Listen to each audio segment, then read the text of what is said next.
नमस्ते साथियों, आपका स्वागत है एग्री स्पाई मंडी भाव के हमारे यूट्यूब चैनल में। हमारे चैनल को सब्सक्राइब करें, वीडियो को लाइक करें और शेयर करें। नमस्कार दोस्तों, स्वागत है आपका हमारे YouTube चैनल पर।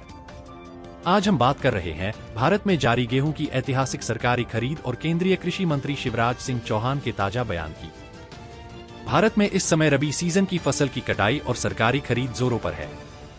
केंद्रीय कृषि मंत्री शिवराज सिंह चौहान ने अफसरों को निर्देश दिए हैं कि गेहूं सहित अन्य फसलों की खरीद को लेकर बेहतर व्यवस्थाएं सुनिश्चित की जाएं। मंत्री के अनुसार अब तक देश में अनुमानित 32 लाख हेक्टेयर गेहूं क्षेत्र में से 38% हिस्से की कटाई पूरी हो चुकी है। प्रमुख उत्पादक राज्य जैसे उत्तर प्रदेश, मध्य प्रदेश, पंजाब, हरियाणा, राजस्थान और बिहार में कटाई का कार्य तेजी से चल रहा है।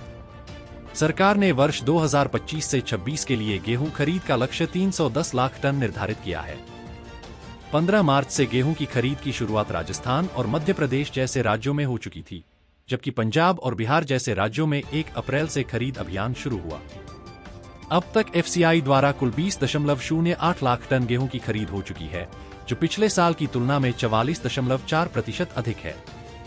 इस बार की बेहतर शुरुआत से संकेत मिलते हैं कि देश को आयात की आवश्यकता नहीं पड़ेगी और घरेलू भंडार को फिर से भरने में मदद मिलेगी। माना जा रहा है कि आने वाले हफ्तों में हरियाणा, पंजाब और उत्तर प्रदेश जैसे बड़े उत्पादक राज्यों से भी भारी मात्रा में गेहूं की आवक शुरू हो जाएगी, जिससे सरकारी खरीद में और तेजी आने की संभावना है।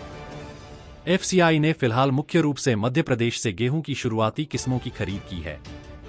अच्छी फसल और खरीद के रुझान यह संकेत दे रहे हैं कि इस वर्ष उत्पादन और सरकारी खरीद दोनों ही संतोषजनक रहेंगे। सरकार ने इस बार किसानों के लिए गेहूं का एमएसपी 2425 रुपए प्रति क्विंटल तय किया है। इसके अलावा मध्य प्रदेश सरकार किसानों को 175 रुपए प्रति क्विंटल का अतिरिक्त बोनस भी दे रही है, जिससे किसानों को कुल 2600 रुपए प्रति क्विंटल तक का लाभ मिल रहा है।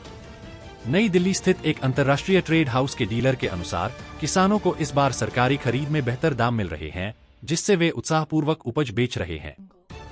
केंद्रीय कृषि मंत्री ने यह भी जानकारी दी कि अब तक कुल रबी फसलों के लगभग 59% क्षेत्र की कटाई पूरी हो चुकी है। रबी दलहन क्षेत्र में 91%, तिलहन में 87%, श्री अन्न और मोटे अनाज में 70% तथा चावल क्षेत्र में 33% कटाई हो चुकी है। इसके अलावा जायद फसलों की बुवाई भी बढ़िया चल रही है और अब तक 60.22 लाख हेक्टेयर क्षेत्र में बुवाई हो चुकी है, जबकि पिछले साल यह आंकड़ा 52.40 लाख हेक्टेयर था। बीते वर्ष एफसीआई ने लगभग 300 से 320 लाख टन गेहूं खरीद का लक्ष्य रखा था, लेकिन केवल 266 लाख टन की ही खरीद हो सकी थी, जो फसल की खराब स्थिति को दर्शाता है। इसी वजह से इस साल की शुरुआत में गेहूं की कीमतें रिकॉर्ड ऊंचाई तक पहुंच गई थी। लेकिन इस बार सरकार ने गेहूं उत्पादन का अनुमान 1154 लाख टन लगाया है और शुरुआती संकेत काफी सकारात्मक हैं। Roller floor millers federation of India के अध्यक्ष नवनीत चितलांगिया के मुताबिक पैदावार और कुल उत्पादन दोनों ही बेहतरीन नजर आ रहे हैं। शिवराज सिंह चौहान ने यह भी दोहराया है कि किसानों की कोई भी फसल एमएसपी से नीचे नहीं खरीदी जानी चाहिए और राज्य सरकारों को इस बात का विशेष ध्यान रखना चाहिए।